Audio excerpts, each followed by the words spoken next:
Hello मेरे प्यारे बच्चों, कैसे उम्मीद करते हो मस्त होंगे और अपने अपने पढ़ाई में व्यस्त होंगे, लगे होंगे। तो चलिए बच्चे, आज हम लोग शुरू करने वाले हैं क्लास नाइन्थ में सिविक्स शुरू कर रहे हैं।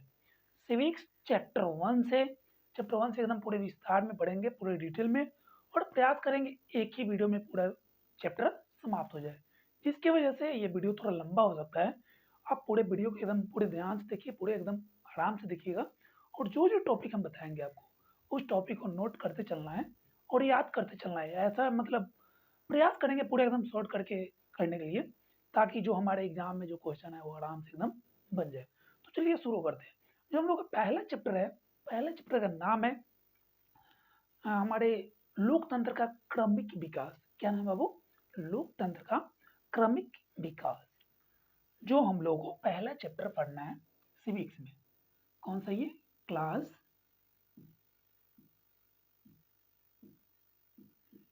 ये क्लास नाइन्थ के लिए है। ठीक, क्लास नाइन्थ में ये सिविक्स है। कौन सा है वो? सिविक्स। सिविक्स को हम लोग राजनीतिक शास्त्र बोलते हैं। और ये पहला चैप्टर है। पहला चैप्टर हम लोग को पढ़ना है लोकतंत्र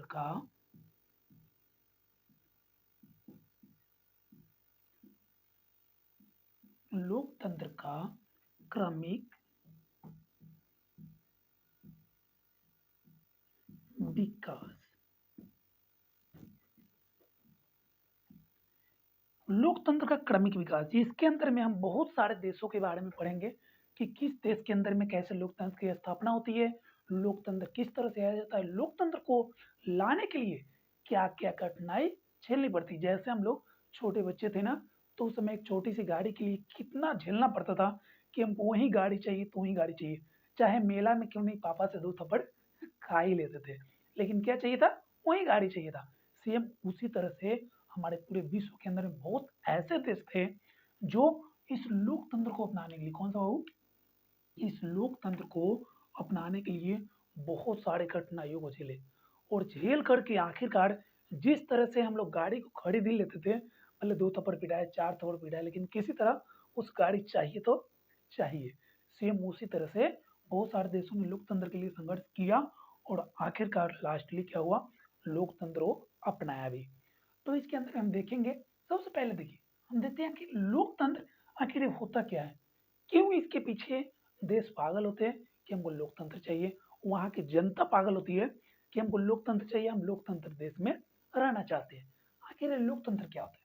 तो देखिए वो जो लोकतंत्र है ना, उस लोकतंत्र की जो जड़ है बहुत पुराना है।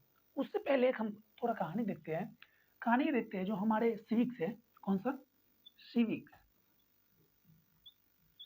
सिविक्स को हम लोग हिंदी में क्या बोलते हैं? राजनीतिक शास्त्र। क्या बोलते हैं बाबू? राजनीतिक शास्त्र बोलते हैं। इस राजनीतिक शास्त्र का किस तरह से जन्म होता है, कैसे राजनीतिक शास्त्र हमारे दुनिया में आती है, थोड़ा इसकी हम कहानी को देखते हैं। तो एक समय था, उस समय लगभग ये बात है 300 ईस्वी का। कब का? लगभग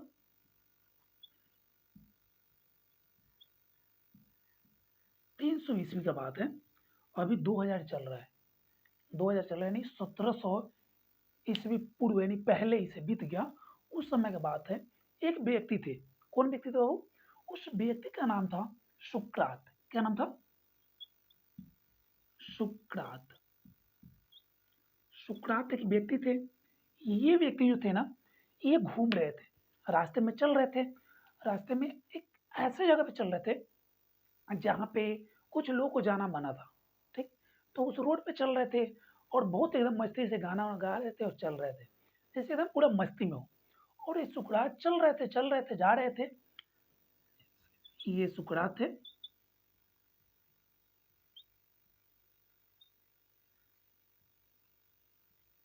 ये सुकरात है और चल रहे हैं, रोड पे चल रहे हैं। लेकिन क्या होता है, कुछ आदमी आते हैं, कुछ सैनिक वगैरह, कुछ देश के कुछ सैनिक आते हैं और इस बेचारे को क्या करते हैं, इस बेचारे को पकड़ते हैं और पकड़ करके लेकर चले जाते हैं। पकड़ते क्या है, इनको क्या करते हैं, सुकरात को एक बोरा के अंदर बंद करते बांध देते हैं और उठाकर 2 आदमी लेकर चले जाते हैं। ये बेचारा चिल्लाते रहे, "अरे! अरे! हमको क्यों ले जा रहे हो? क्यों ले जा रहे हो? कुछ बताओ तो पहले।" लेकिन ये सैनिक वगैरह कुछ सुनने को तैयार ही नहीं था। उठाए बोरा में कसे और लेकर चले गए राजमहल।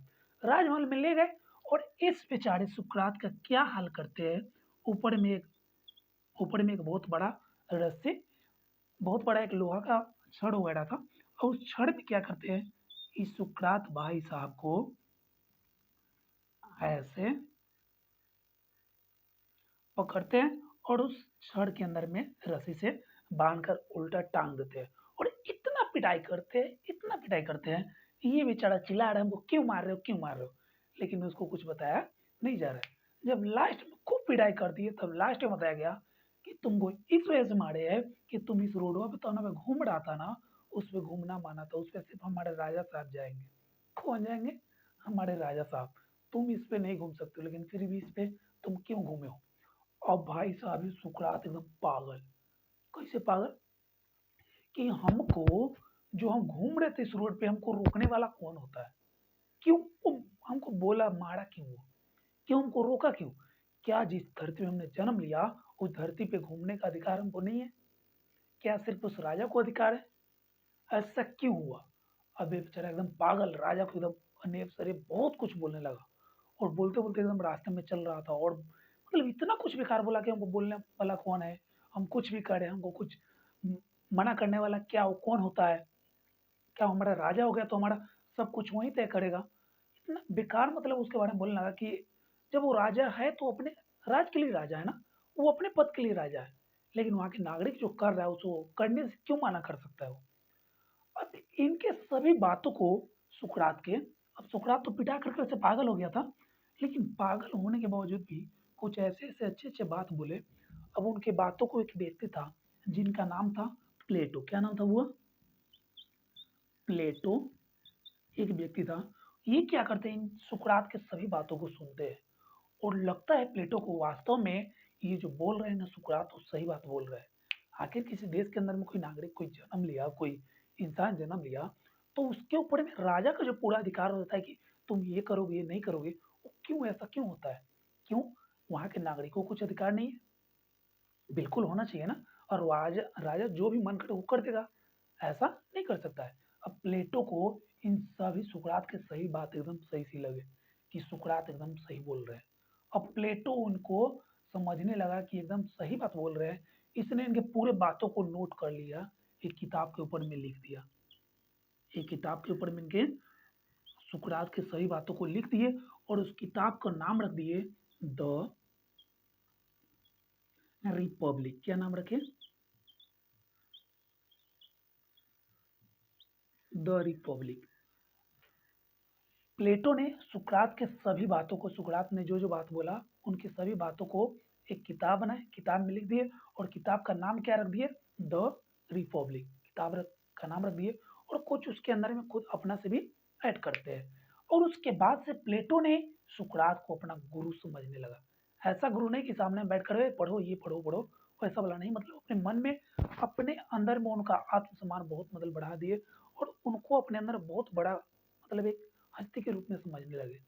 तो उस दिन से प्लेटो ने सुकरात को क्या समझने लगा? अपना गुरु। और प्लेटो अपना एक बुक लिख दिया, उसका नाम रख दिया द रिपब्लिक, जो किसके द्वारा बताया गया था? सुकरात के द्वारा बोला गया था, उसी बातों को लिख दिए। उसके बाद में एक और व्यक्ति आता है जिसका नाम है अरस्तु। क्या नाम है बाबू? अरस्तु।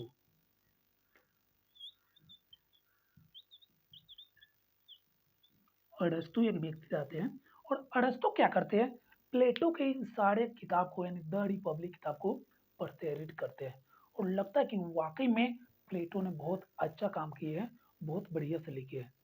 जो देश के अंदर में जो नागरिक होते हैं उसका क्या अधिकार होना चाहिए, राजा का क्या अधिकार होना चाहिए, कहाँ तक सीमित वो रहता है राजा, उन सभी बातों को द रिपब्लिक में लिखे हुए थे प्लेटो ने। और प्लेटो के उस किताब को अरस्तु देखते हैं तो लगता है वाकई बहुत अच्छा किताब है, बहुत बढ़िया है। अरस्तु क्या करते हैं, कुछ और उसमें इस किताब के अंदर में कुछ और भी ऐड कर देते हैं और एक नया किताब बना देते हैं। ये अपने किताब का नाम रखते हैं द द पॉलिटिक्स। क्या नाम रखते हैं बाबू? The politics. और द पॉलिटिक्स किताब का नाम रखते हैं अरस्तु। और अरस्तु उस दिन से अपने गुरु प्लेटो को मानने लगते हैं। देखिए इसमें याद रखिएगा फर्स्ट नंबर, सेकेंड नंबर और थर्ड नंबर। प्लेटो प्लेटो सुकरात को अपना गुरु मान रहे थे और अरस्तु प्लेटो को अपना गुरु मानने लगे। ठीक, और उसके बाद अरस्तु ने अपना जो किताब है लास्ट में लिखते हैं, जो प्लेटो की किताब द रिपब्लिक है, कॉपी करके कुछ नया ऐड करके उस किताब का नाम क्या रखते हैं, द पॉलिटिक्स। क्या नाम रखते हैं, द पॉलिटिक्स। और इसी के दिन से, उसी समय से हम लोग अरस्तु को ही राजनीतिक विज्ञान का पिता मानने लगते हैं।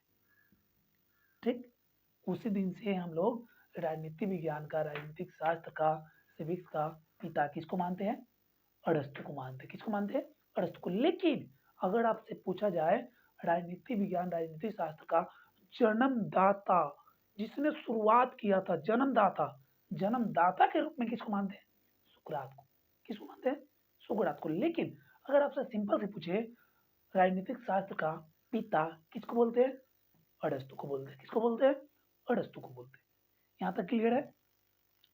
अब देखिए अगला है, ये तो था कुछ इंट्रोडक्शन, जैसे सिविक्स का शुरुआत किस तरह से होती है हमारे भारत के अंदर में, हमारे पूरे विश्व के अंदर में। ठीक, अब हम लोग देखते हैं लोकतंत्र के बारे में। किसके बारे में बात, लोकतंत्र के बारे में। ये जो लिखा हुआ है लोकतंत्र का क्रमिक विकास,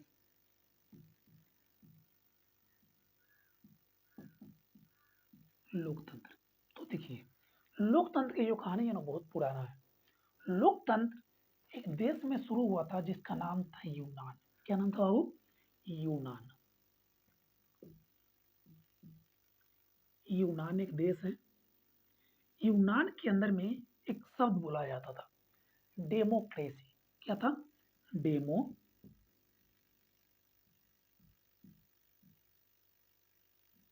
डेमोक्रेसी एक शब्द था जो यूनान के अंदर में बोला जाता था। यूनान के अंदर में डेमोक्रेसी बोला जाता था। डेमोक्रेसी दो शब्द से मिलकर बना था। कितने शब्द से, दो शब्द से। एक शब्द का नाम था, एक शब्द को हम लोग बोलते थे डेमोस।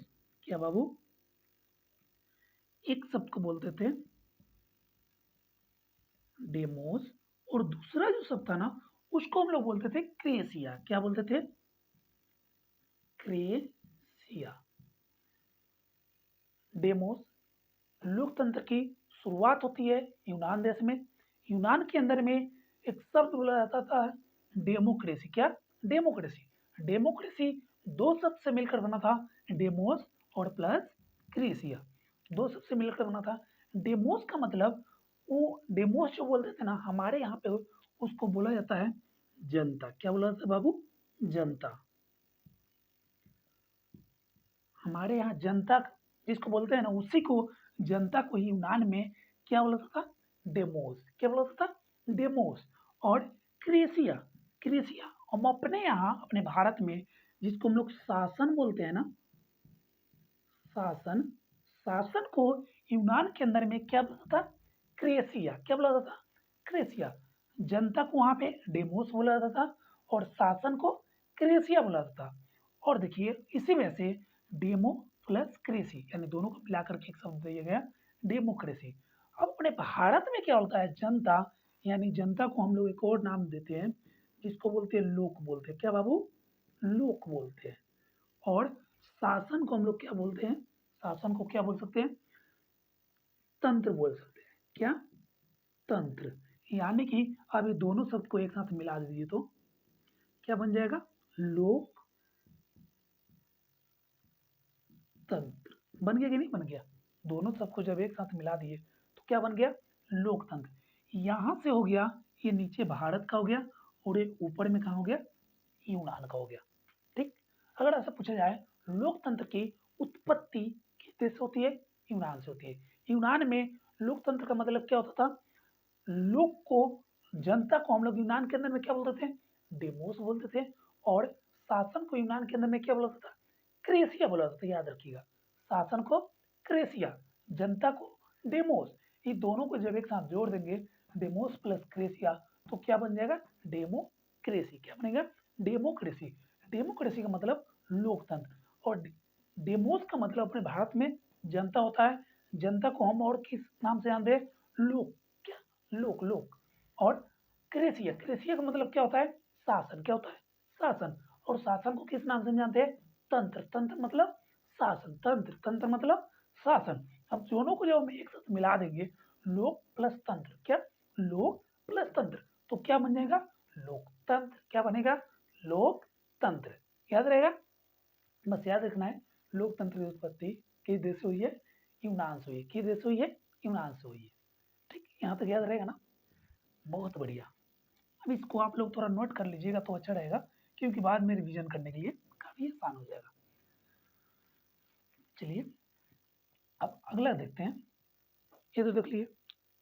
अब देखते हैं लोकतंत्र जो है ना बाबू, लोकतंत्र की जो जन्म हुआ यूनान के अंदर में, अब लोकतंत्र जैसे अपने भारत में आता है, तो भारत से आने से पहले बहुत ऐसे देश थे जहां जिस देश के अंदर में बहुत सारे संघर्ष को झेलना पड़ा। ठीक, उससे पहले एक और हम देखते हैं। लोकतंत्र जो है ना, लोकतंत्र टोटल दो प्रकार के होते हैं। कितने प्रकार के होते हैं? दो प्रकार के होते हैं। लोकतंत्र कितने प्रकार के होते हैं? दो प्रकार के होते हैं सर। पहला जो लोकतंत्र होता है उसको हम लोग क्या बोलते हैं? उसको हम लोग बोलते हैं प्रत्यक्ष लोकतंत्र। क्या बोलते हैं बुआ? प्रत्यक्ष लोकतंत्र। जो दूसरा होता है, दूसरे प्रकार का लोकतंत्र, उसको हम लोग क्या बोलते हैं सर? उसको हम लोग बोलते हैं अप्रत्यक्ष लोकतंत्र। क्या बोलते हैं बाबू? अप्रत्यक्ष लोकतंत्र। अब देखिए, प्रत्यक्ष लोकतंत्र किसको बोलते हैं? तो सर प्रत्यक्ष लोकतंत्र का मतलब होता है, सीधा मतलब है प्रत्यक्ष यानी डायरेक्ट। क्या? प्रत्यक्ष यानी डायरेक्ट, यानी कि अपने सरकार का चुनाव। किसका बाबू? अपने सरकार का चुनाव जब वहां की जनता डायरेक्ट यानी स्वयं जाकर के करे, उसको क्या बोलते हैं? प्रत्यक्ष लोकतंत्र। क्या बोलते हैं? प्रत्यक्ष लोकतंत्र। पहले ही हम देखिए लोकतंत्र का मतलब क्या होता है? जनता यानी शासन, यानी जनता का जहाँ पे शासन हो उसको हम लोग क्या बोलते हैं?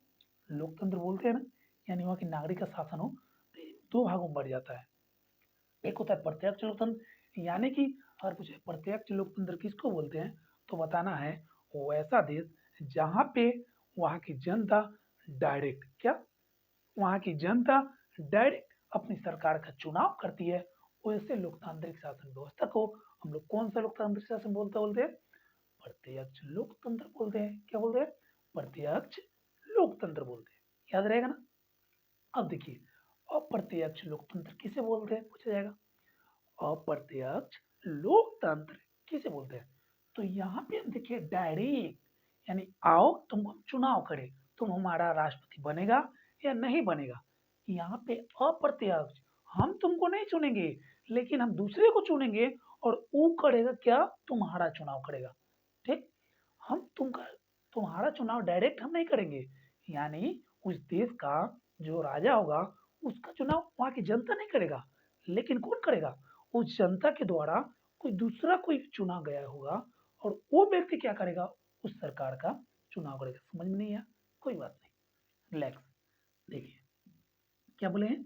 अप्रत्यक्ष लोकतंत्र यानी कि वहां की जनता डायरेक्ट अपनी सरकार का चुनाव नहीं करती है। जनता सरकार का चुनाव नहीं करती है, बल्कि अपने प्रतिनिधियों के माध्यम से करती है। बल्कि अपने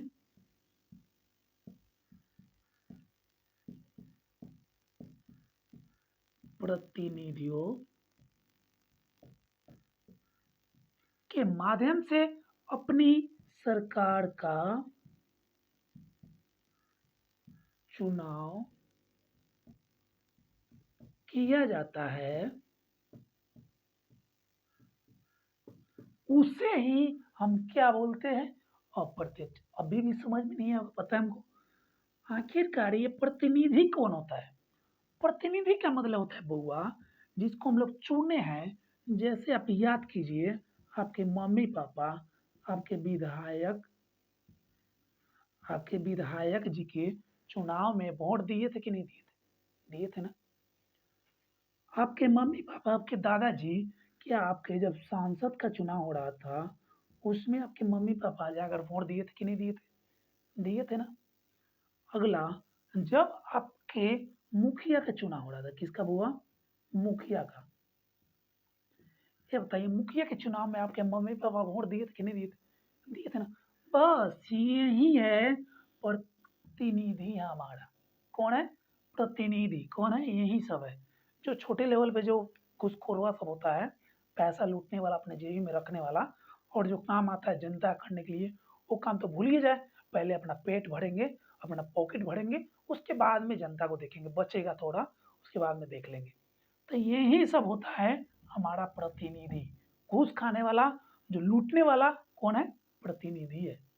विधायक हो गया, सांसद हो गया, सबसे बड़े लेवल पे सांसद, सबसे छोटे लेवल पे मुखिया, जो नाले उले का बनाने के लिए आया, पहले नाला का गटर का पानी कहाँ जाएगा? जेबी में, उसके बाद में लोग के घर में घुसे।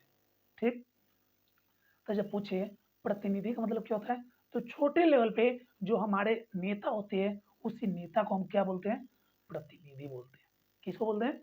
हमारे छोटे लेवल के जो नेता होते हैं, उसी नेता को हम क्या बोलते हैं? प्रतिनिधि बोलते हैं। अब आपसे पूछा जाए अप्रत्यक्ष लोकतंत्र बताओ, क्या बताना है? जब वहां की जनता, किसी देश की जनता, जब किसी देश की जनता खुद अपनी सरकार का चुनाव नहीं करे, खुद अपनी सरकार का चुनाव नहीं करे, बल्कि अपने, किसके माध्यम से? प्रतिनिधियों के माध्यम से, बल्कि अपने प्रतिनिधियों के माध्यम से अपनी सरकार का चुनाव करती है, उसे हम कौन सा लोकतंत्र बोलते हैं? अप्रत्यक्ष लोकतंत्र। अब यही देखो, यहाँ पे कोई प्रतिनिधि वगैरह कोई नहीं है, कोई घूसखोर वगैरह कोई नहीं है। तो इसको हम लोग, जब यहाँ का सरकार का चुनाव होगा, तो सरकार का चुनाव कौन करेगा? जनता डायरेक्ट करेगा। ये अब बताओ। अब दूसरा बात बताइए, ये बताइए प्रत्यक्ष लोकतंत्र कैसा देश में होना संभव है? प्रत्यक्ष लोकतंत्र कैसा देश में होना संभव है? आप अपने मन से बताइएगा। प्रत्यक्ष लोकतंत्र कैसा देश में होना संभव है? एक देश है जहां पे जनसंख्या, वहां की जनसंख्या है बहुत अधिक है। क्या है बाबू? बहुत अधिक है। वहां की जनसंख्या बहुत अधिक है। एक और देश है, वहां की जो जनसंख्या है ना, जनसंख्या वो एकदम बहुत अधिक नहीं है, बट थोड़ा सा कम है वहां पे ज्यादा जनसंख्या नहीं है। अब तो ये प्रत्यक्ष लोकतंत्र कहाँ पे संभव होगा? जहाँ पे बहुत जनसंख्या होगा, सॉरी अप्रत्यक्ष लोकतंत्र, या जहाँ पे जनसंख्या कम होगा? बताइएगा। बिल्कुल सही सोच रहे हैं आप। जहाँ पे जनसंख्या बहुत ज्यादा होगा, वहां पे ही अप्रत्यक्ष लोकतंत्र होने की संभावना होती है। जहाँ पे, जिस देश में जनसंख्या, लोगों की संख्या बहुत अधिक हो, वहां पे डायरेक्ट अपनी जनता, वहां की जो जनता है डायरेक्ट अपनी सरकार का चुनाव नहीं करे। क्यों? क्योंकि वहां पे जनसंख्या बहुत ज्यादा है। जब पूरी जनसंख्या एक जगह इकट्ठा होगा, तो होना संभव है? नहीं है ना। तो फिर वैसे देश में प्रत्यक्ष लोकतंत्र नहीं हो सकता है। कहाँ पे? जहाँ पे जनसंख्या सबसे अधिक हो, तो वहां पे प्रत्यक्ष लोकतंत्र नहीं हो सकता है। कौन सा लोकतंत्र हुआ? अप्रत्यक्ष लोकतंत्र। लेकिन प्रत्यक्ष लोकतंत्र जहाँ पे जनता खुद जा करके अपनी सरकार का चुनाव करे, हम वोट देने जाएंगे, हम वोट देने जाएंगे, अब पूरे लोग, पूरा वहां की जनता चला जाए वोट देने, तो वहां पे हम क्या बोलेंगे? प्रत्यक्ष लोकतंत्र। क्या बोलेंगे? प्रत्यक्ष लोकतंत्र। से पूछा जाएगा प्रत्यक्ष लोकतंत्र कैसा देश में होना संभव है? जहाँ की जनसंख्या सबसे अधिक है, जहाँ की जनसंख्या सबसे कम है, जहाँ की जनसंख्या बराबर है, नहीं अधिक है नहीं ज्यादा है, इनमें से सभी। क्या बताना है? जहाँ की जनसंख्या कम हो, या फिर जहाँ की जनसंख्या नहीं अधिक हो नहीं ज्यादा हो, वहां पे प्रत्यक्ष लोकतंत्र होना संभव है। जैसे एक देश है स्विट्जरलैंड। कौन सा देश है? स्विट्जरलैंड, जो यूरोप के अंदर पड़ता है। वहां पे जनसंख्या थोड़ा एकदम मिनिमम है, तो वहां पे प्रत्यक्ष लोकतंत्र होता है, यानी कि वहां की जनता डायरेक्ट जाती है, अपनी सरकार का चुनाव कर लेती है। ठीक है, समझ गए होंगे आप अच्छी तरह से लोकतंत्र के बारे में। अब हम लोग देखते हैं कहानी। एक है, एक देश है जिसका नाम है चिली। क्या नाम है बउआ? चिली। मार्चा से, मार्चा की तरह वो है भी। देखिए, क्या नहीं बन रहा है रे?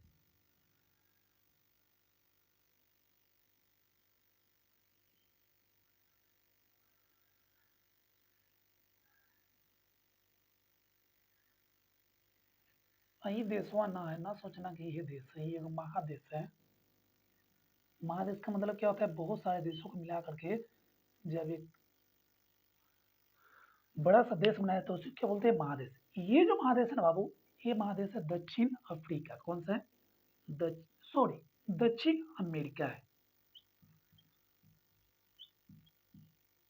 दक्षिण अमेरिका, दक्षिण अमेरिका है। इसी दक्षिण अमेरिका में एक देश है यहाँ पे, जो चिली है। कौन सा देश है?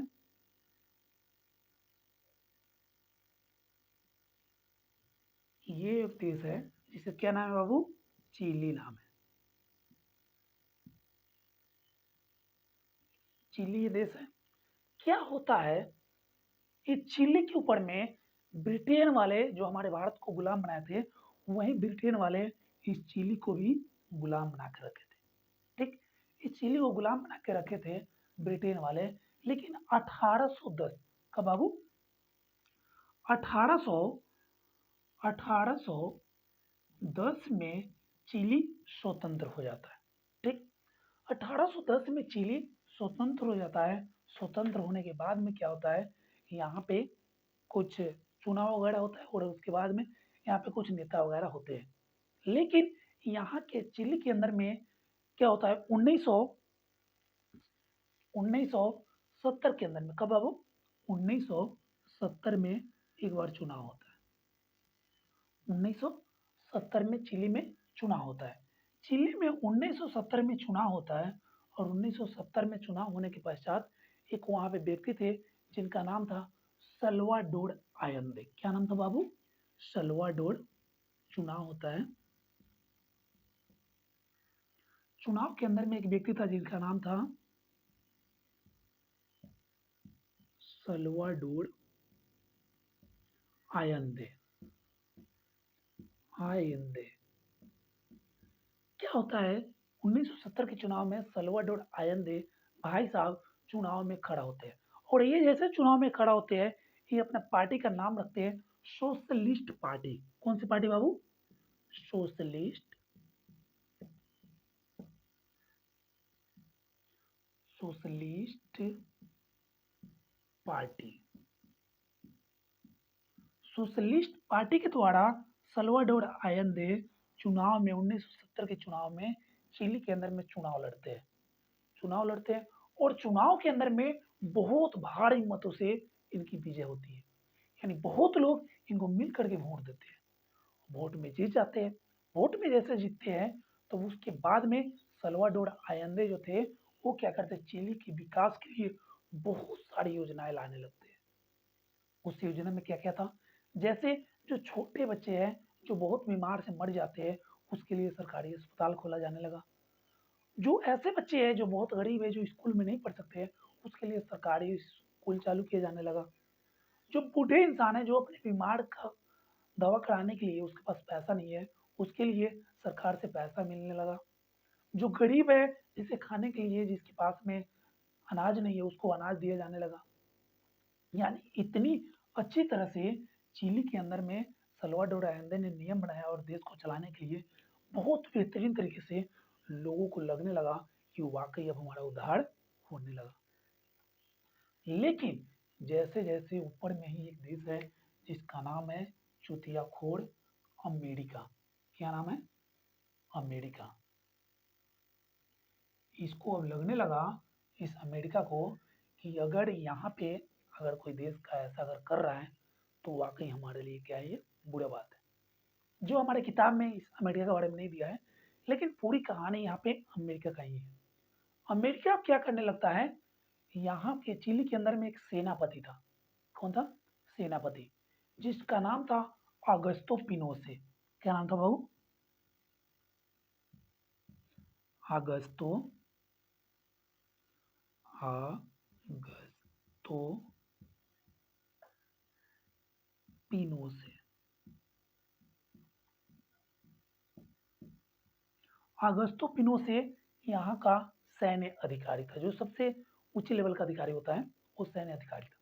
अब अमेरिका क्या करने लगा, अगस्तो पिनोसे को बढ़ावा देने लगा। सुन, तो जैसे ये सेना तोरा पास में सब कुछ बाके, सबसे अधिक शक्तिशाली तू बाड़े, लेकिन हई भल के हई सल्वाडोर आयंदे आया, चुनाव जीत के पूरा एकदम देश का मसीहा बनते जा रहा है। सोचो, अगर एक दिन ऐसा आएगा, उस दिन सल्वाडोर आयंदे तुमको अपने पद से हटा देगा, तुम क्या करोगे? किसको चढ़ा रही? अगस्तो पिनेसो। कौन? अमेरिका। कि तुमको एक दिन ऐसा आएगा, उस दिन तुमको पद से हटा दिया जाएगा, कुछ कर सकते हो? पिनोसे ने बोला, हाँ सही बात बोल रहे हो तुम, हम तो कुछ नहीं कर सकते। क्यों? क्योंकि हम एक सैन्य अधिकारी हैं ना, हम क्या कर सकते हैं?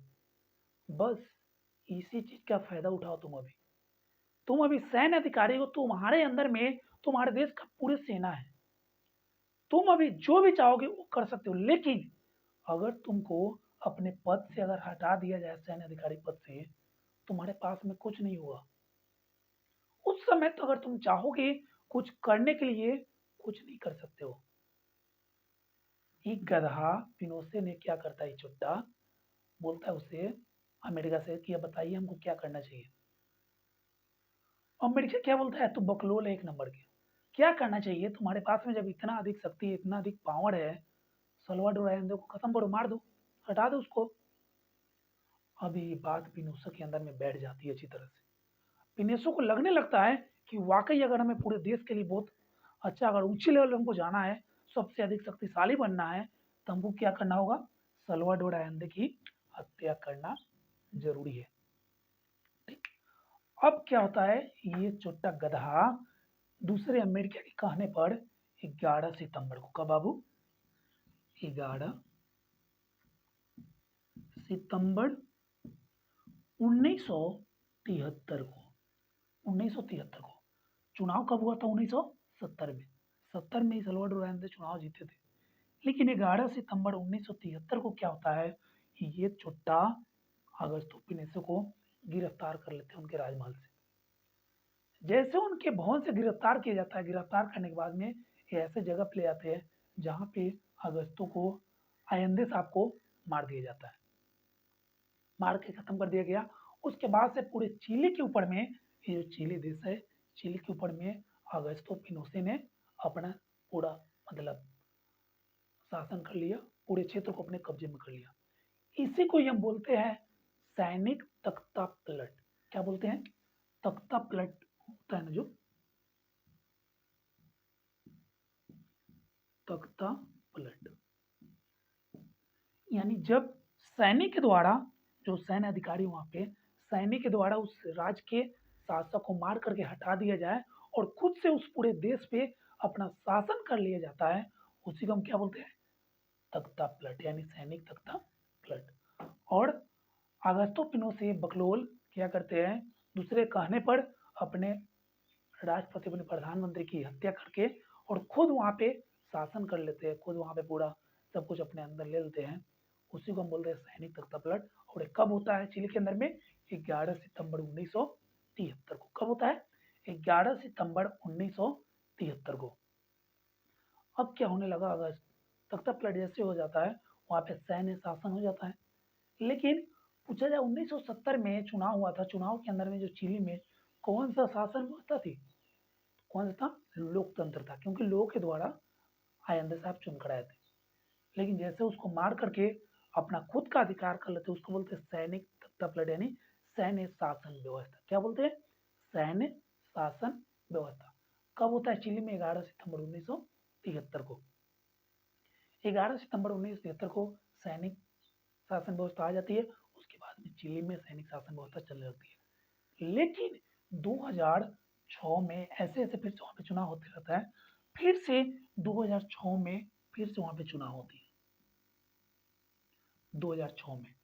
और 2006 में चुनाव होने के पश्चात इसी आयंदे साहब के एक लड़की थी, उस लड़की क्या होती है, चुनाव में जीत करके फिर से चिली के अंदर में वहां के राष्ट्रपति बन जाती है, प्रधानमंत्री।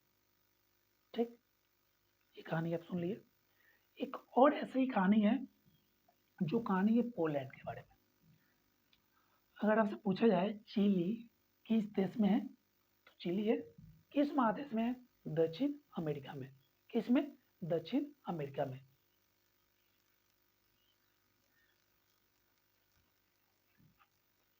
अब देखते हैं हम लोग अगला जो कहानी है हम लोग को, वो कहानी है पोलैंड के बारे में। किसके बारे में बाबू? पोलैंड के बारे में।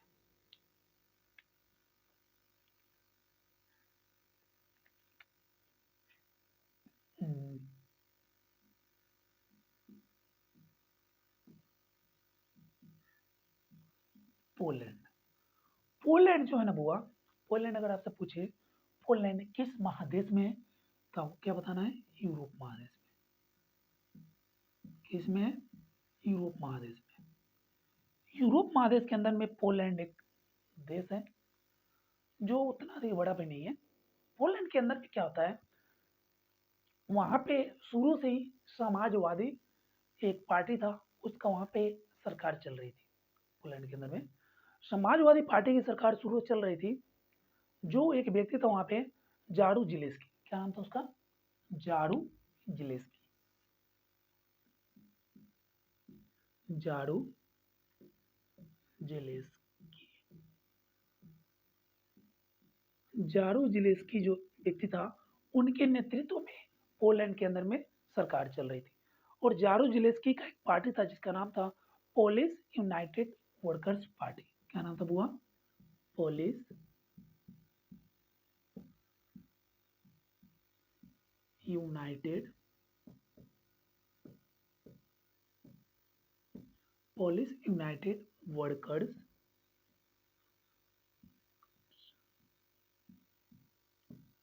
पार्टी। ये पोलिश यूनाइटेड वर्कर्स पार्टी के जो नेता थे, मुख्य लीडर थे, वो कौन थे? जारू जिलेस्की। और जारू जिलेस्की पोलैंड के अंदर में शासन कर रहे थे। और जारू जिलेस्की ने अपने संविधान में एक लिखा हुआ था एक बात, कि हमारे देश के अंदर में यानी पोलैंड के अंदर में कोई भी जितने भी नागरिक है, उस नागरिक को अधिकार नहीं है कि वो सरकार के विरोध में कोई आंदोलन कर सके। सरकार गलत करे या सही करे, सरकार के विरोध में कोई भी आंदोलन नहीं कर सकता है, बिल्कुल नहीं। कोई भी उसके लिए मंजूरी नहीं है।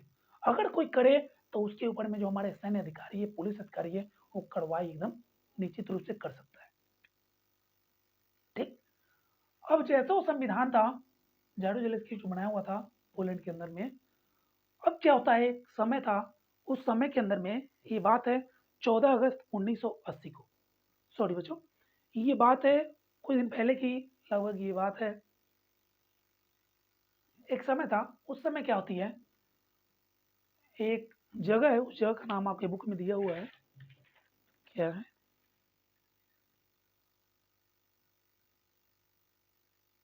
हाँ, ये बात है 14 अगस्त 1980 की। कब की बात है ये बहू? 14 अगस्त 1980 का बात है। एक शहर था पोलैंड के अंदर में, जो शहर का नाम था गंडास्क।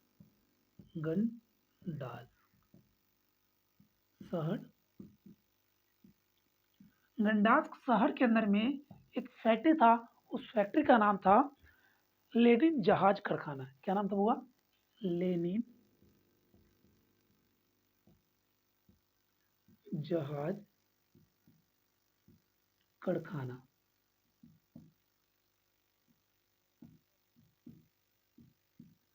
लेनिन जहाज कारखाना किस शहर में था? गंडास्क शहर में था। ये कब की बात है? 14 अगस्त 1980 की बात है। इस लेनिन जहाज कारखाना के अंदर में एक महिला थी जो वहां पे काम कर रही थी कारखाना के अंदर में, और महिला को क्या किया जाता है, उस काम से हटा दिया जाता है। इस कारखाने से क्या किया जाता है, उस महिला को काम से हटा दिया जाता है कि तुम अगले दिन से काम पे नहीं आओगे। जैसे ही इस महिला को कारखाना से हटाया जाता है, काम से हटाया जाता है, जितने भी लोग उस फैक्ट्री के अंदर में, इस कारखाने के अंदर में काम करने वाले थे, और इस कारखाने के आसपास के जितने भी कारखाने थे, उस सभी कारखाने के अंदर के जितने भी मजदूर थे, वो मजदूर क्या करते हैं, अपना काम को छोड़ करके सरकार के विरोध में और उस कारखाने के विरोध में आंदोलन करना शुरू कर देते हैं। वो आंदोलन था कि उस महिला को, जो महिला निर्दोष थी, जो महिला निर्दोष थी, आप उसको क्यों काम से निकाल दिए, आप उसको काम में लीजिए दोबारा।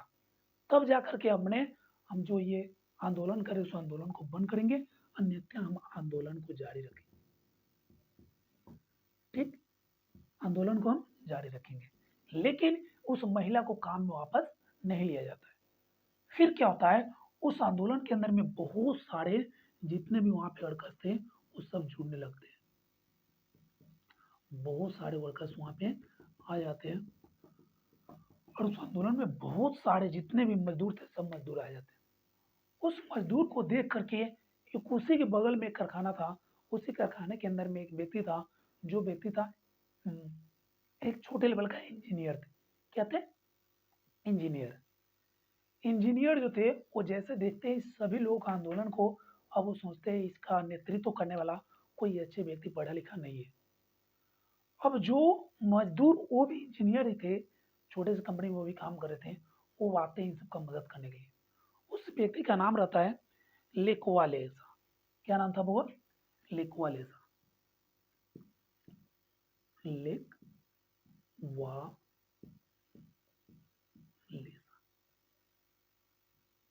लेकोवालेसा जो एक इंजीनियर हुआ करते थे, क्या थे? इंजीनियर। इंजीनियर थे, ये क्या करने लगते, इस आंदोलन का नेतृत्व करना शुरू कर दिया। लेखवाल ऐसा बोलते हैं, तुम लड़ो, तुम आंदोलन करो, तुम्हारे साथ में हम हैं।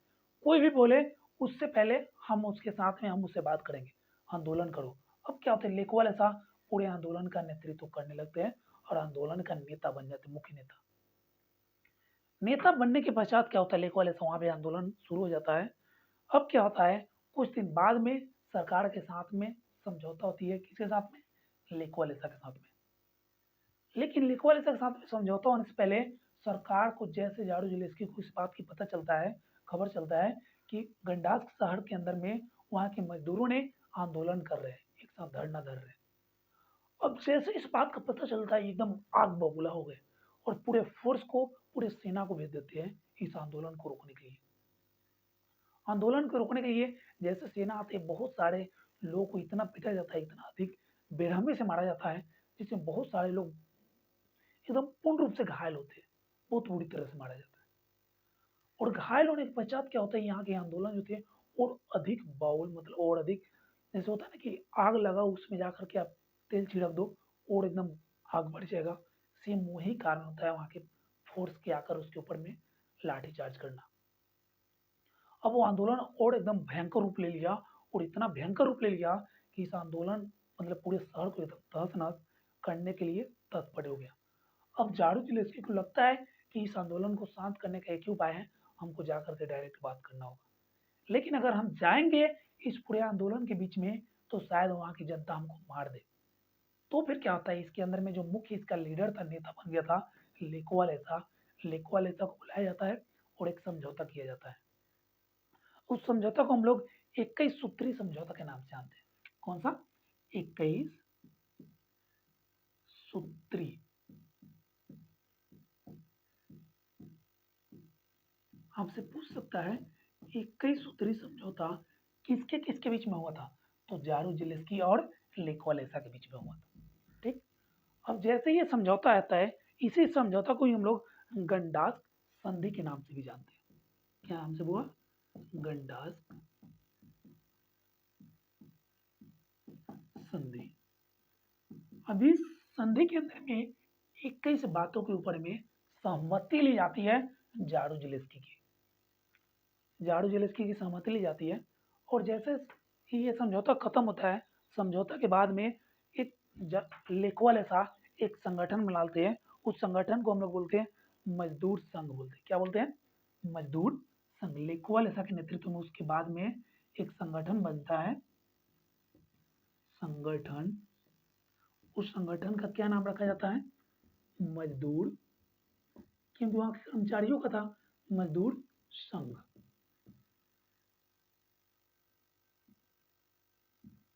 मजदूर संघ नाम का एक संगठन बना लिया जाता है लेखवालेसा के नेतृत्व में। और यही मजदूर संघ क्या होता है, आगे चल करके एक पार्टी बन जाता है, सॉलिडरिटी पार्टी के नाम से आगे जाने लगता है। यही मजदूर संघ का आगे एक पार्टी बनता है, उसका क्या नाम लगता है? सॉलिड्रेटी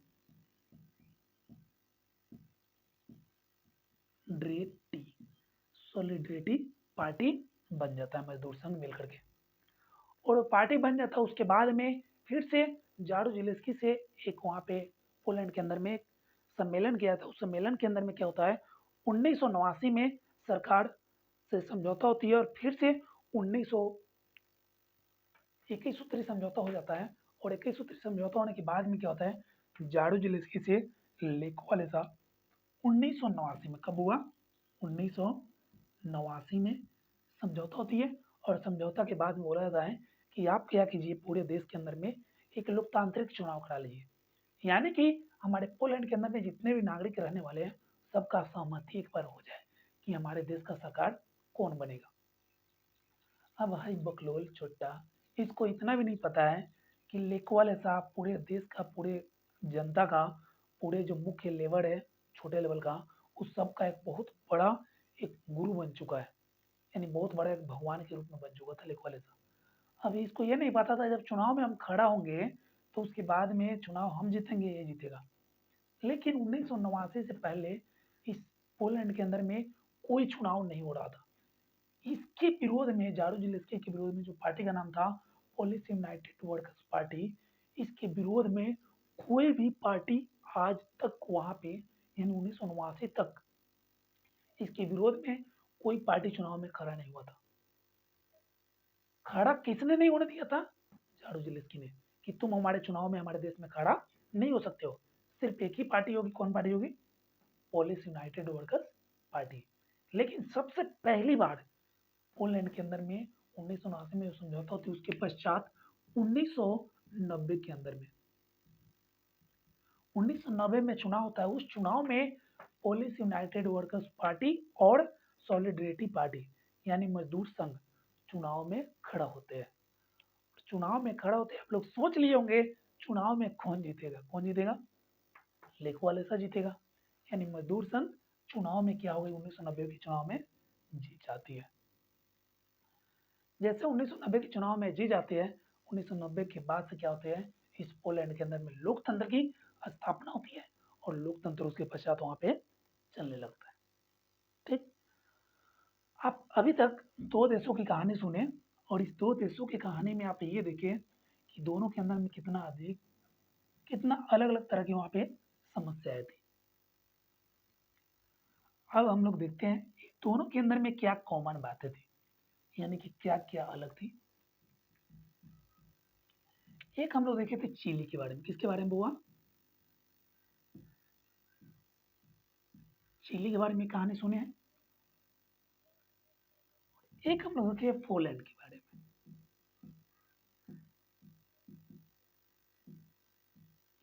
पोलैंड और चिली, ये बताइए चिली के अंदर में जो कहानी था, चिली के अंदर में जो आगे सरकार थी शुरू में, क्या वहां पे कैसी सरकार होती है? शुरू के अंदर में जो वहां पे सरकार बनती है वो लोकतांत्रिक सरकार बनती है। कौन सी सरकार बनती है?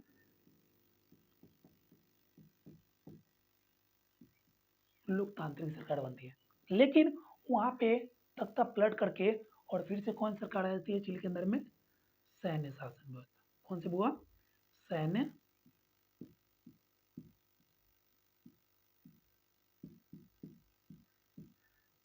शासन व्यवस्था आ जाती है। उसके बाद से चिली के अंदर में किसी भी लोग को यह अधिकार नहीं था कि सरकार के विरोध में कोई बोले, यानी जनता को अनदेखा करे किया जाने लगा।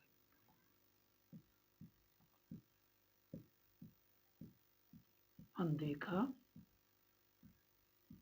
किया जाने लगा, किया जाने लगा।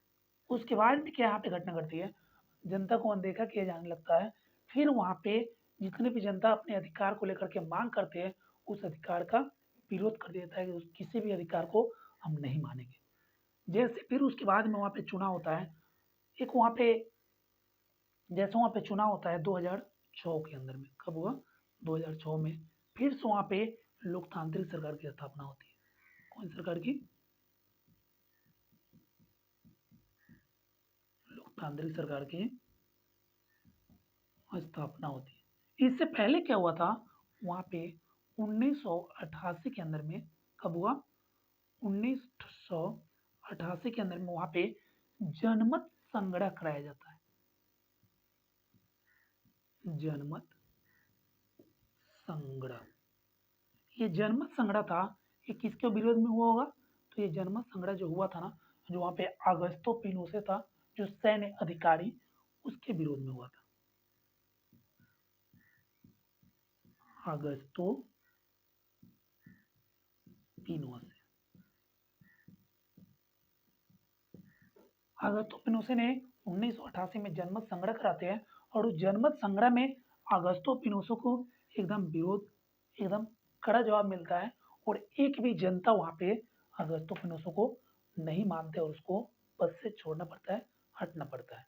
लेकिन उसके बाद में भी जो आती है, पूर्ण रूप से वहां पे लोकतांत्रिक सरकार नहीं होकर, बल्कि वहां पे ऐसे ही शासन चल रहा था, लेकिन वहां के शासक के हाथ में था पूरा कब्जा। लेकिन 2006 में फिर से वहाँ पे चुनाव होती है, और जो सल्वाडोर आयंदे की जो वहाँ पे लड़की रहती है, चुनाव में जीत जाती है, फिर से वहाँ पे लोकतंत्र की स्थापना 2006 में होती है। पोलैंड में देखिए, पोलैंड के अंदर में जो वहाँ पे सरकार थी शुरू में, कैसी सरकार थी वो, साम्यवादी सरकार थी, साम्यवादी। साम्यवादी का मतलब होता है बुआ कि जब सरकार अपने मर्जी से काम करे, अपने देश को अधिक ध्यान में रखे, जनता का ध्यान नहीं करके बल्कि अपने देश का ध्यान रखे, उसे क्या बोलते हैं, साम्यवादी सरकार। साम्यवादी सरकार थी, यहाँ पे जनता का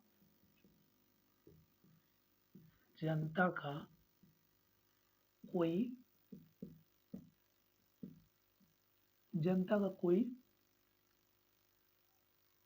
क्या कहता है, जनता का कोई भी वहां पे अधिकार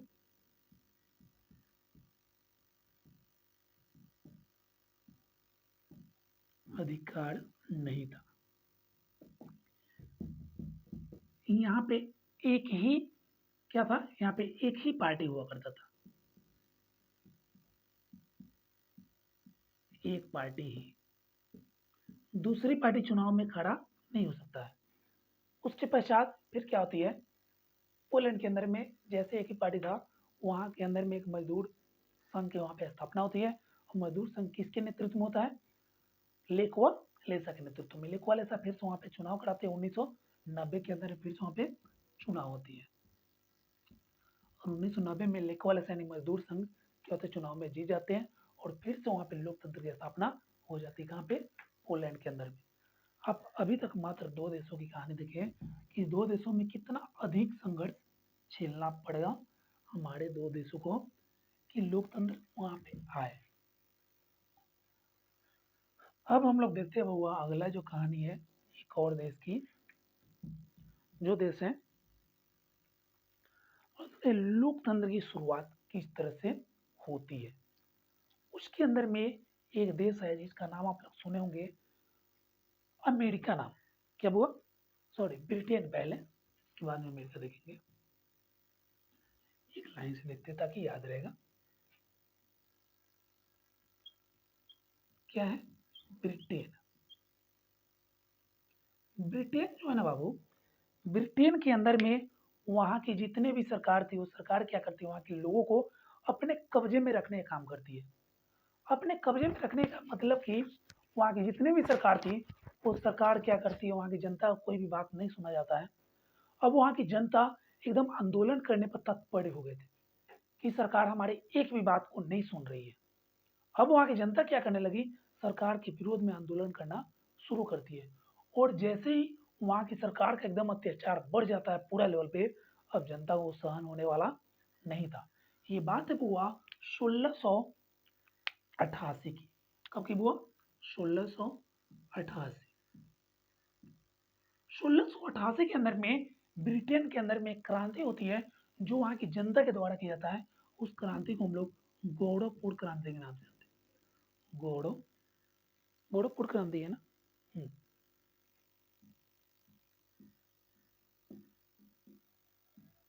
गौड़ोपुर क्रांति, आपसे पूछा जाएगा कि गौड़ोपुर क्रांति किस देश में हुआ था, ब्रिटेन में हुआ था। किस देश में हुआ था, ब्रिटेन में हुआ था। कब हुआ था, 1688 में हुआ था। किसके नेतृत्व में हुआ था, किसने किया हुआ था गोरखपुर क्रांति? तो ये किया हुआ था जनता के द्वारा। किसके द्वारा बाबू? जनता के द्वारा। ठीक, यानी कि ब्रिटेन के अंदर में पहले सरकार थी, जो वहाँ की राजा थी, और राजा अपने मन से शासन करी थी, लेकिन जैसे वहाँ की जनता को लगने लगा कि बहुत अत्याचार हमारे ऊपर में किया जा रहा है, वहाँ की जनता ने अपने सरकार के विरोध में आवाज उठाना शुरू कर दिया, और वो पूरे भीड़ मिल करके एक आंदोलन कर दी। उस आंदोलन को हम किस नाम से जानते हैं? गौड़पूर्ण क्रांति के नाम से जानते हैं। ठीक, गौड़पूर्ण क्रांति कब हुआ था? 1688 में हुआ था। कब हुआ था? 1688 में। उसके बाद में क्या होती है, इसको जैसे देखा जाता है ब्रिटेन को जैसे देखते हैं, उसके बगल में ही एक देश है जिसका नाम है फ्रांस। क्या नाम है? सॉरी, इसके बाद में हम देखते हैं अमेरिका, क्योंकि सीरियल से लाइन से रहेगा तो सही रहेगा। हमारे बुक में इधर से दिया हुआ है, हमारे बुक में जैसे देखेंगे तो पहले दिया हुआ है फ्रांस की क्रांति, लेकिन हम सीरियल से देख रहे हैं, उसके बाद में अमेरिका के अंदर में क्रांति होती है।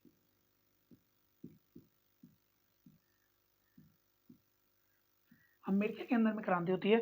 अमेरिका को शुरू के अंदर में गुलाम बना के रखा गया था ब्रिटेन के द्वारा।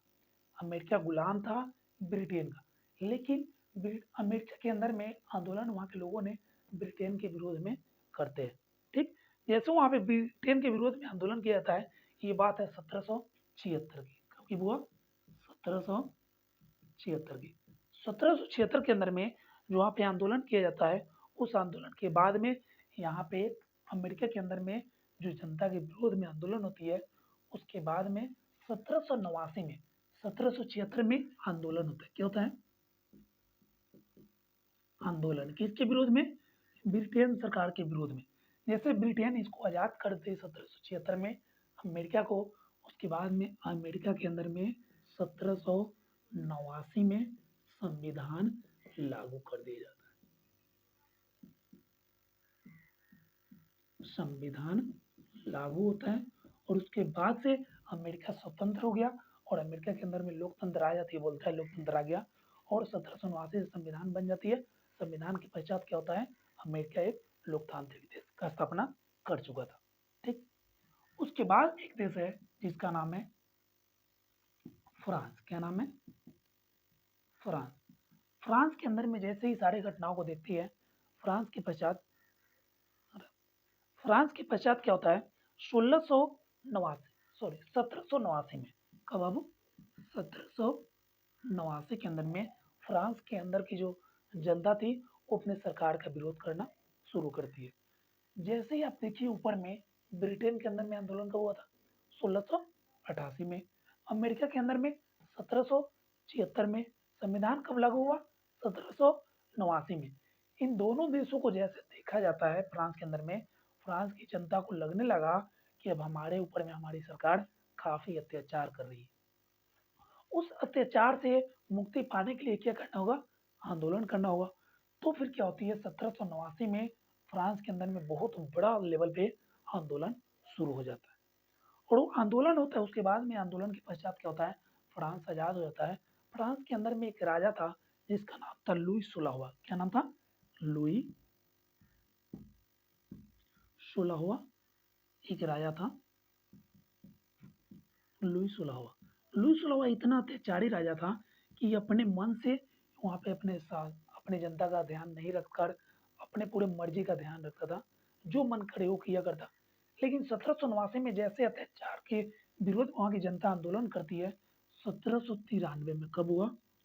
1793 में लुई 16वां को पकड़ करके, और एकदम जहाँ पे खस्सी जिस तरह से काटा जाता है ना, उस तरह से 1793 में अपनी राजा की हत्या कर देते हैं, और हत्या करने के बाद से खुद अपने देश को फ्रांस स्वतंत्र घोषित कर देता है। कब?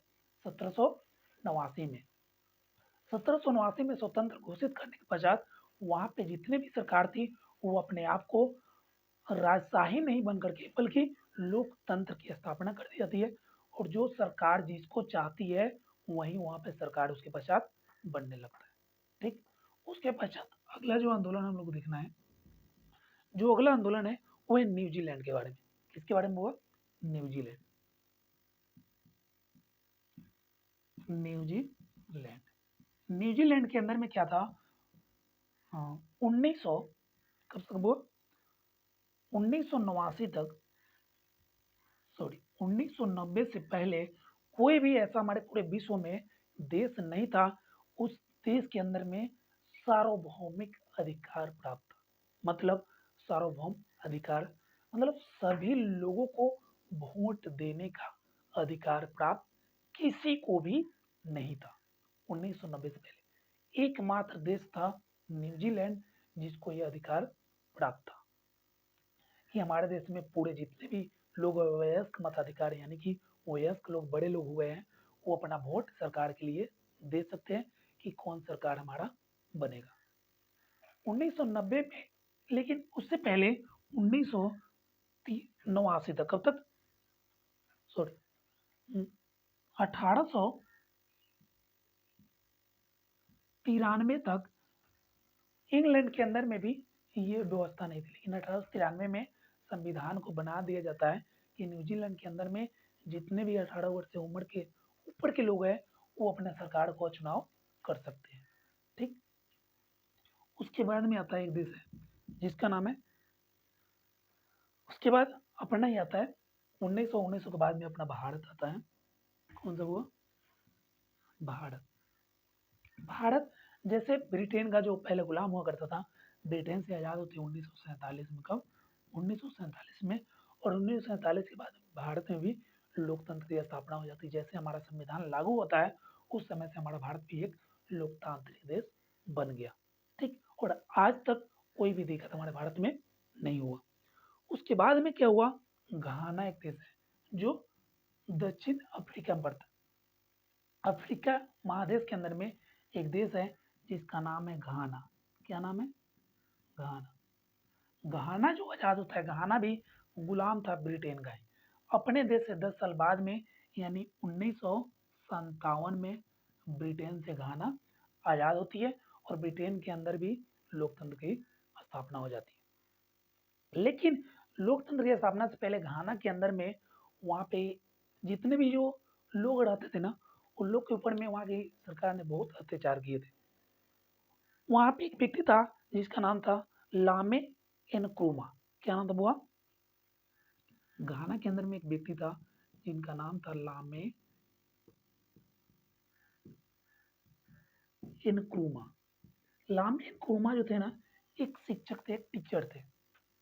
टीचर थे, टीचर बनने ये टीचर बनने उस समय घाना के अंदर में बहुत अत्याचार हो रहा था। तो लामे एनक्रूमा एक टीचर थे, ये सरकार के विरोध में आंदोलन करने लगे और आंदोलन किए। और उसके बाद में जैसे घाना आजाद हो जाती है लामे एनक्रूमा को उस देश का घाना का राष्ट्रपति बना दिया जाता है। राष्ट्रपति बना दिया जाता है, लेकिन क्या होती है जैसे ये राष्ट्रपति बन जाती है ये अपने आप को घाना के अंदर में लामे एनक्रूमा को राष्ट्रपति बनाया जाता है।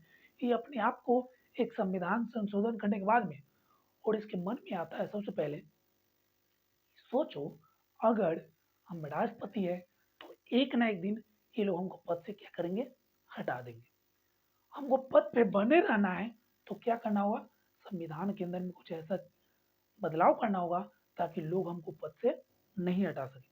लामे एनक्रूमा ने पद का दुरुपयोग करते हुए संविधान में एक संशोधन करते हैं और संविधान में अपने जीवन भर के लिए यानी कि अपने पूरा पूरे जीवन भर के लिए उस घाना का राष्ट्रपति घोषित कर देते हैं।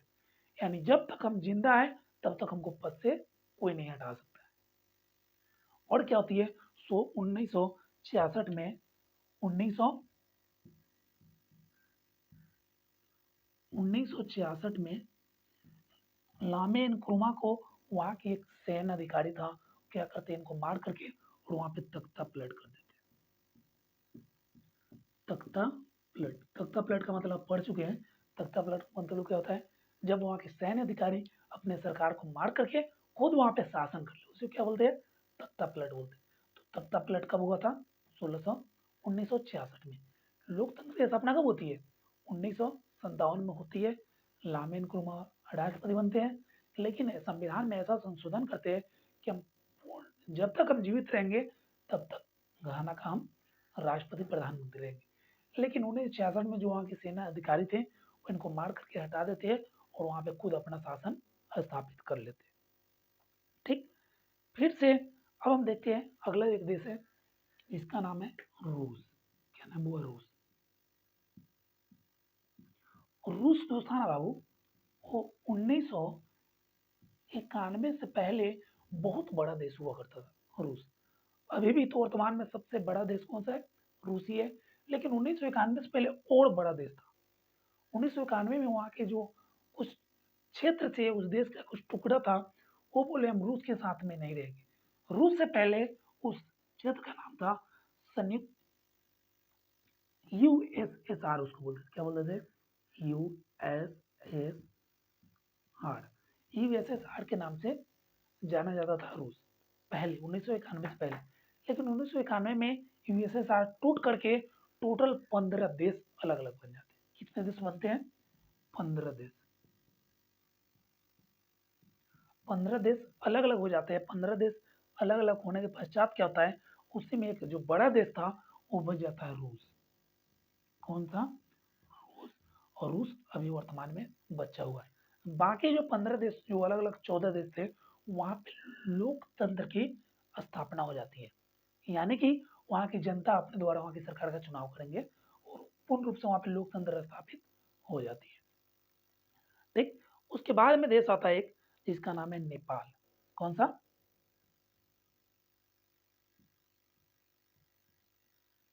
नेपाल।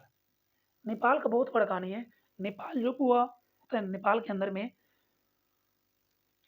संविधान बनाया जाता है 1948 में। कब? 1948 में एक नया संविधान बनाया जाता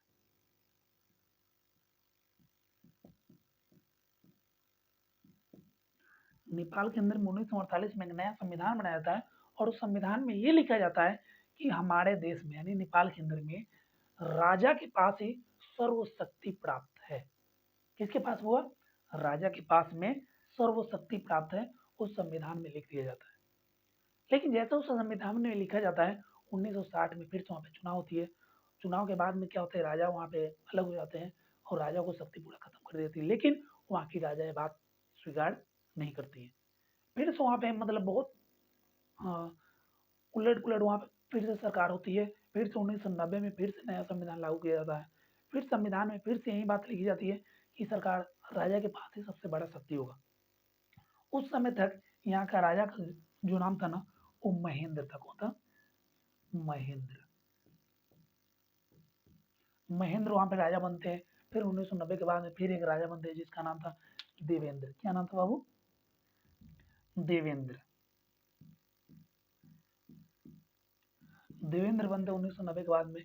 फिर वहाँ पे राजा एक और बनते हैं जिसका नाम था ज्ञानेंद्र। ज्ञानेंद्र। और ज्ञानेंद्र क्या करते हैं, आखिरी 2005 में क्या करते हैं, 2005 में वहाँ की सत्ता को छोड़ने पर मजबूर हो जाते हैं और 2008 में फिर से नेपाल लोकतांत्रिक देश बन जाती है। कब? 2008 में नेपाल लोकतांत्रिक देश बनते हैं और वहाँ पे संविधान होती है, संविधान बनाया जाता है और 2015 में संविधान वहाँ पे लागू किया जाता है नेपाल के अंदर। 2015 में संविधान लागू किया जाता है।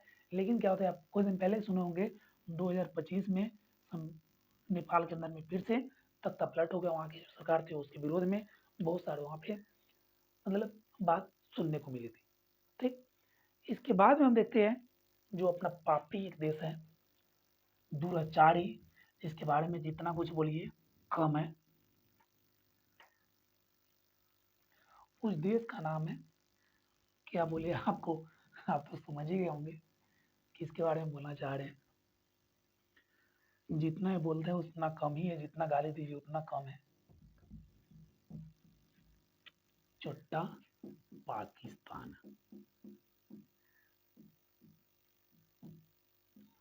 पाकिस्तान।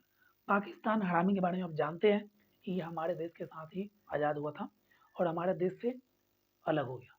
पहले हमारा ये एक छोटा सा क्षेत्र था जो हमारे भारत का एक अभी बेटा एक है। अब क्या होता है, पाकिस्तान जैसे 1947 में आज़ाद होती है, भी स्वतंत्र होता है और खुद एक अलग देश बना लेता है।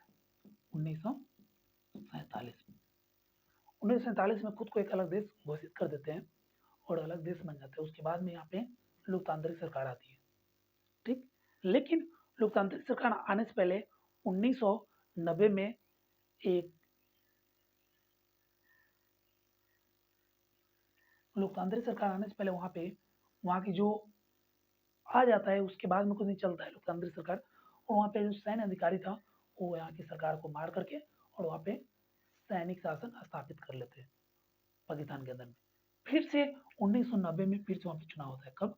1990 में पुनः चुनाव होती है। पुनः चुनाव होती है। जैसे 1990 में पुनः चुनाव होती है, लोकतांत्रिक सरकार बनती है पाकिस्तान के अंदर में। लेकिन फिर से जैसे 1999 आता है, 1999 वहाँ की एक सैन्य अधिकारी थे जिसका नाम था परवेज मुशर्रफ। परवेज मुशर्रफ परवेज मुशर्रफ जो वहाँ के सैन्य अधिकारी थे, ये अपने जो वहाँ के प्रधानमंत्री थे उसको मार करके और उसको क्या करते हैं, पद से हटाते हैं। फिर से सैन्य शासन व्यवस्था पाकिस्तान में लागू हो जाती है 1999 में। फिर से वहाँ पे 2008 में फिर से वहाँ पे चुनाव होती है। फिर से वहाँ पे लोकतांत्रिक शासन व्यवस्था की स्थापना होती है। ठीक, और जैसे फिर से लोकतांत्रिक स्थापना की स्थापना हो गई, फिर अभी चल रहा है, फिर वैसे कुछ होते रहता है वहाँ पे। यहाँ की बात ही कुछ अलग है। सिर्फ आपको इसमें ये याद रखना है, 1999 में परवेज मुशर्रफ ने सैन्य तख्ता पलट किया और वहाँ पे अपने सरकार को मार करके पद से हटा दिया। ठीक, उसके बाद में हम देखते हैं एक देश है जिसका नाम है म्यांमार। क्या नाम हुआ? म्यांमार।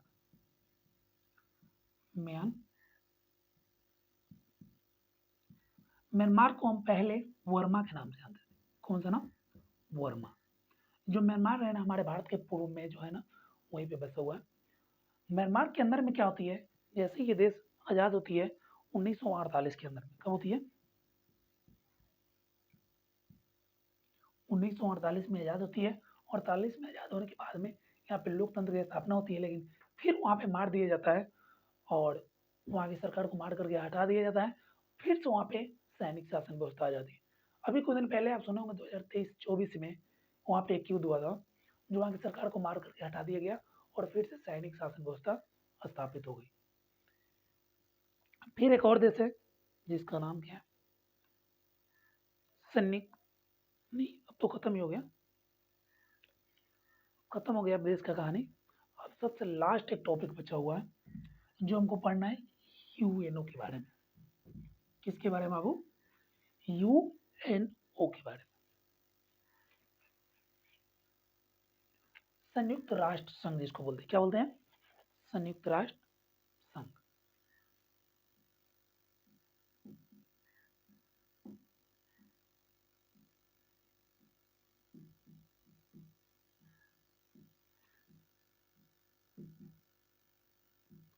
संयुक्त राष्ट्र संघ।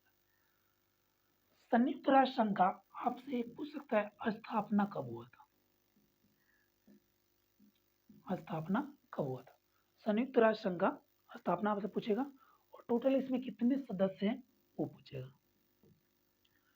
टोटल सदस्य,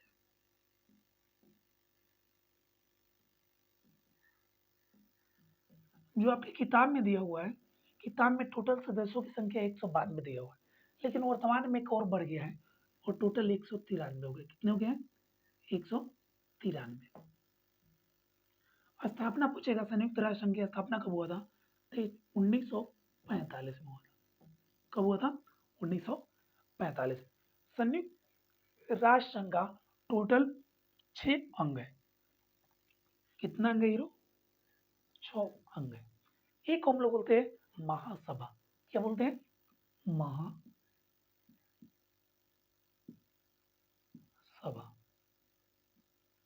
महासभा यानी कि जो महासभा है ना, कोर्ट की तरह काम करती है।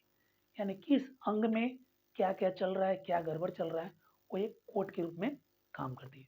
दूसरा संघ है जिसको हम बोलते हैं सुरक्षा परिषद। क्या बोलते हैं बाबू? सुरक्षा परिषद।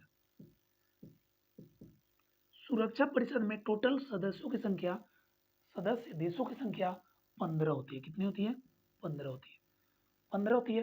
15 के अंदर में 5 होते हैं, 5 सदस्य जो अस्थायी सदस्य होते हैं। अस्थायी सदस्य। 5 कितने होते हैं? अस्थायी सदस्य होते हैं और 10 होते हैं अस्थायी होते हैं। अस्थायी मतलब 5 जो अस्थायी सदस्य होते हैं ना, वो पूरे हमेशा के लिए वो अस्थायी सदस्य हो गए, और जो बोलेंगे वही होगा। लेकिन 10 ऐसे होते हैं अस्थायी होते हैं, आते हैं 2 साल के लिए। कितने साल के लिए? 2 वर्षों के लिए। 2 वर्षों के लिए चुने जाते हैं, फिर 2 वर्षों के बाद में दूसरा देश आते हैं। यानी टोटल सुरक्षा परिषद में कितने देश होते हैं? 15 देश होते हैं। 5 अस्थायी सदस्य जो हमेशा के परमानेंटली हो गए, और 10 अस्थायी। वो कितने वर्षों के लिए चुने जाते हैं? तो टोटल 2 वर्षों के लिए चुने जाते हैं। अगला जो है आर्थिक एवं सामाजिक परिषद। अगला अंग है, उसको हम बोलते हैं आर्थिक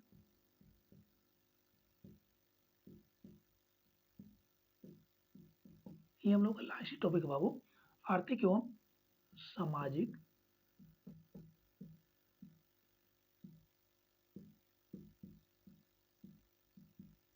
परिषद। ठीक, 3 हो गए आर्थिक एवं सामाजिक। पहला है महासभा, दूसरा है सुरक्षा परिषद, तीसरा है आर्थिक एवं सामाजिक परिषद, चौथा है आर्थिक एवं सामाजिक परिषद हो गया। चौथा है अंतर्राष्ट्रीय न्यायालय। क्या है? अंतर्राष्ट्रीय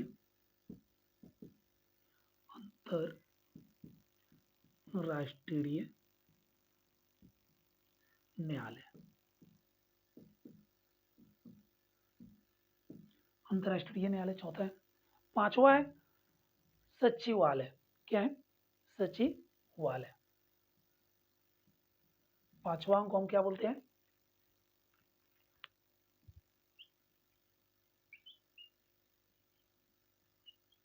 सचिवालय। और जो हमारा सबसे लास्ट अंग है, जो छठा है, उसको हम बोलते हैं न्यास परिषद। क्या बोलते हैं? न्यास परिषद।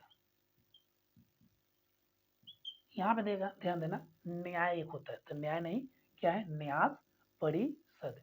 टोटल ये 6 अंग होते हैं संयुक्त राष्ट्र संघ का। संयुक्त राष्ट्र यानी यूएनओ इसको बोलते हैं हम लोग इंग्लिश में। क्या बोलते हैं? UNO, United Nation Organisation, UNO.